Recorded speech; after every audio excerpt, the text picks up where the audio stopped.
नमस्कार दोस्तों, मैं आप सभी का दोस्त एडवोकेट राघवेंद्र सिंह राजपूत अपने नए यूट्यूब प्लेटफॉर्म एडीआर अड्डा पर आप सभी का स्वागत। एडीवी वॉइस जो मेरा एक नया यूट्यूब प्लेटफॉर्म है, आप से थोड़ा सा विचार विमर्श करूंगा और अपने थॉट्स को आपसे शेयर करूंगा। अगर आपको लगता है कि ये देश के मुद्दे हैं तो आप मेरे चैनल को सब्सक्राइब करें और मेरे वीडियो को ज़्यादा से ज़्यादा शेयर करें ताकि लोगों तक जानकारियाँ पहुंच सकें और मुद्दों पर चर्चा हो सके। तो देखिए दोस्तों, इस समय जो देश में ये जो सारे घटनाक्रम चल रहे हैं, राजनीतिक घटनाक्रम चल रहे हैं और बहुत सारे घटनाक्रम जो चल रहे हैं, वो सारे घटनाक्रम ये दिखाते हैं कि देश में जो एक बड़ा डेवलपमेंट चल रहा था जातिगत जनगणना के नाम से जो देश में एक नया डेवलपमेंट जातिगत जनगणना के नाम से चल रहा था, वो इस परिकथा में अचानक प्रकट हुआ और उसकी घोषणा की गई और अब उसकी तारीखों का ऐलान किया जा रहा है। मैं जातिगत जनगणना की बात आपसे कर रहा हूँ। जैसा मैं मानता हूँ कि जातिगत जनगणना जो है वो इस देश का एक्सरे होगा और इससे भागीदारी सुनिश्चित करने में बहुत काफ़ी हद तक इसमें सहूलियत मिलेगी और आंकड़े मिल सकेंगे कि देश में किस वर्ग की क्या जनसंख्या है और उसको कितनी हिस्सेदारी मिल पा रही है, उसको समझने में आसानी होगी। ये एक बहुत बड़ा डायनेमिक सामाजिक न्याय का मुद्दा है और अब इस पर तारीखों का ऐलान हो गया है। लेकिन दूसरी तरफ जो एक सारा विषय चल रहा है, मैं मानता हूं कि सारा विषय जो है वो पूंजीवाद से जुड़ा हुआ है और ये जो अभी सैन्य कार्रवाई जो रुकी उससे काफ़ी सवाल खड़े हो गए हैं देश में। अब विपक्ष की ओर से जिस समय ये घटना हो रही थी, जिस समय आर्मी का जो एक्शन हो रहा था, उस समय विपक्ष ने बिना किसी शर्त के या बिना किसी झिझक के पूर्ण सरकार के साथ खड़ा रहा। लेकिन अब वो उस घटना का जो उसका अंत हुआ कि जब ये घटना रुकी, जो भी हमारी सैन्य कार्रवाई पाकिस्तान के साथ हो रही थी, उसने काफ़ी सवाल खड़े कर दिए हैं दोस्तों। क्योंकि उसका जो ऐलान किया गया उसको जो रोकने का ऐलान किया गया, वो अमेरिका के राष्ट्रपति ट्रंप के द्वारा सबसे पहले सूचना जो है वो बताई गई। उसके बाद ये सारी कथा जो हुई और उससे काफ़ी सवाल अब खड़े कर रहा है विपक्ष की। उसका कहना है कि भारत एक संप्रभुत्व रखने वाला देश है, एक बड़ा देश है और उसके निर्णय लेने में भारत देश सक्षम है। तो उसका निर्णय अमेरिका के राष्ट्रपति ने किस हिसाब से लिया। और दूसरी तरफ अमेरिका के राष्ट्रपति का लगातार मीडिया से बात करना और उनका जो कहना कि इस मिलिट्री कार्रवाई को रोकने के लिए, आर्मी कार्रवाई को रोकने के लिए, स्ट्राइक को रोकने के लिए उन्होंने ट्रेड का सहारा लिया और दोनों देशों को ट्रेड बंद करने का जो एक मतलब दबाव बनाया, उसके बाद ये रुका। तो ये सब पूंजीवाद से कनेक्टेड है दोस्तों। जैसा मैं आपसे कह रहा हूँ, दूसरी तरफ पूंजीवाद का जो एक पूरा संघर्ष हमको दिखाई देता है वो किसानों में दिखाई देता है। अब आप देखिए कि ये तो सरकारी आंकड़ा है कि इस देश में जो है 14 करोड़ किसान परिवार हैं और 14 करोड़ किसान परिवार होने का मतलब है कि माता पिता और एक बेटा या बहू या उनके 2 नाती पोते, एक आदर्श फैमिली को ही अगर हम उस शेड्यूल में बिठा लें तो 6 सदस्य, मतलब 1484 से 90 करोड़ के लगभग जो है वो किसानों की आबादी है इस देश में। और जो टैक्स का कलेक्शन होता है, जिससे सारा बजट बनता है हर सेक्टर का,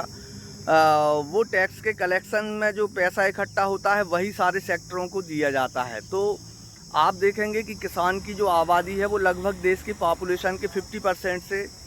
ऊपर की जो आबादी है। तो निश्चित है कि जो टैक्स कलेक्शन होता है देश में, उस टैक्स कलेक्शन में जो अंशदायी है, जो उसका शेयर होल्डर है उस टैक्स को देने में, उसमें सबसे बड़ी आबादी किसी सेक्टर की मैं मानता हूँ तो वो किसानों की मानता हूँ। क्योंकि कुल देश की आबादी के 50% से भी ऊपर जो है वो किसान हैं। और लेकिन जब आप उनके साथ देखेंगे कि किसानों के साथ जो एक आर्थिक अन्याय जो हो रहा है, वो आर्थिक अन्याय जो है उसके खिलाफ अब किसान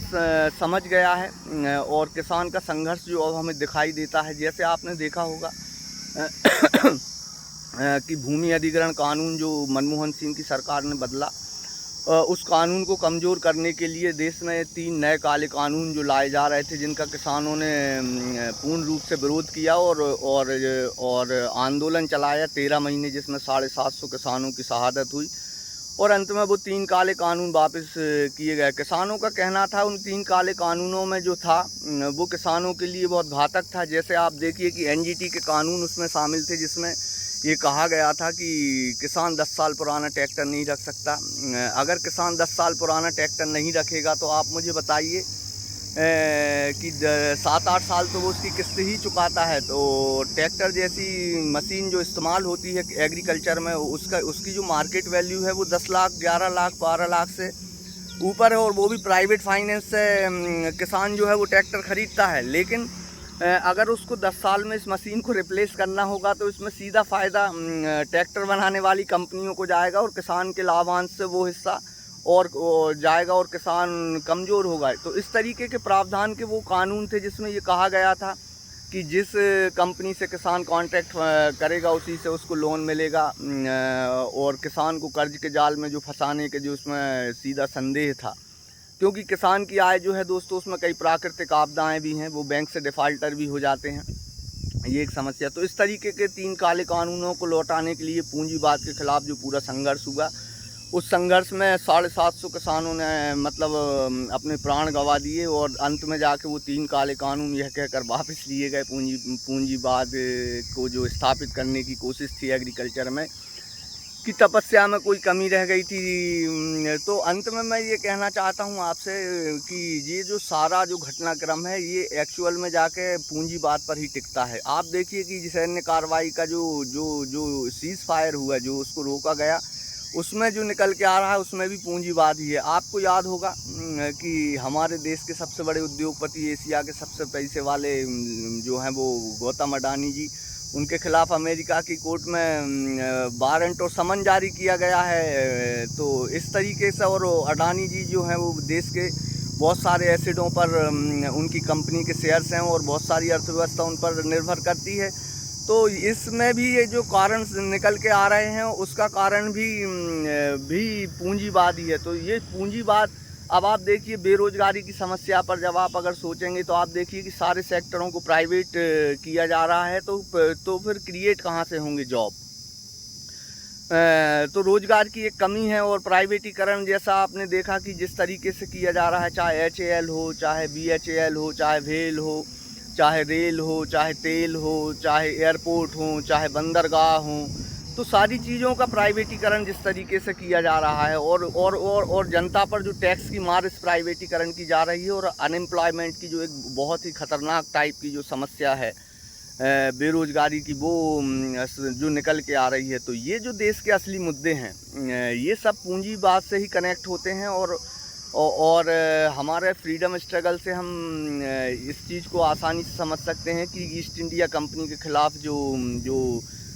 जो सारा हमारा फ्रीडम स्ट्रगल है उसमें सबसे बड़ा कारण था आर्थिक अन्याय और मतलब आर्थिक अन्याय जो है वो सबसे बड़ा कारण मैं मानता हूँ। क्योंकि उस समय फ्रीडम फाइट जब हो रही थी, जब हम फ्रीडम स्ट्रगल को हम जब रीड करते हैं तो हम पाते हैं कि जो सामाजिक समस्याएं थीं, सामाजिक न्याय की जो लड़ाई थी, वो तो अंदर ही हिंदुस्तान के समाज में अंदर जो रियासतों में चल रही थी सामाजिक न्याय की, कि किस तरीके से मनुस्मृति के आधार पर व्यवस्थाएं कायम थीं और राजतंत्र हुआ करता था, और फिर किस तरीके से कमज़ोर हुए राजा और उन पर जो हमले हुए, और उसके बाद ईस्ट इंडिया कंपनी ने अपना स्वामित्व जमाया और देश में टैक्स वसूली की गई ईस्ट इंडिया कंपनी के द्वारा। तो इस समय भी आप देखेंगे तो आप ये पाएंगे कि हिंदुस्तान एक ऐसा देश है जिसमें सबसे ज़्यादा टैक्स की मार जो है वो जनता को झेलना पड़ा। आप डीजल पर देखिए, पेट्रोल पर देखिए, हर चीज़ पर टैक्स जो है वो बढ़ता जा रहा है। तो उससे ये समस्याएं उत्पन्न हो रही। तो किसानों की जो मांग है MSP की, वो भी दोस्तों आर्थिक अन्याय से जुड़ी हुई मांग है। चाहे वो KCC की लिमिट की बात हो, चाहे वो MSP अपने क्राफ्ट की उचित मूल्य की बात हो, वो सारी संघर्ष जो है वो पूंजीवाद से कनेक्टेड हैं। तो निश्चित है कि अब किसानों का अब देखना होगा कि अब किसान अभी तो कई राज्यों में जो है वो फसल मूल्य की मांग कर रहे हैं और संघर्ष चल रहा है, लेकिन अब देखना ये होगा कि अब किसानों का संघर्ष किस रूप में दिखाई देता है और इस पर क्या कदम बढ़ाए जाते हैं अपन अगले वीडियो में बात करेंगे दोस्तों। अगर आपको लगते हैं कि ये किसान के मुद्दे, नौजवानों के मुद्दे होना चाहिए जनता में और उस पर चर्चा होना चाहिए, तो आप मेरी वीडियो को लाइक करें, शेयर करें। नमस्कार, धन्यवाद।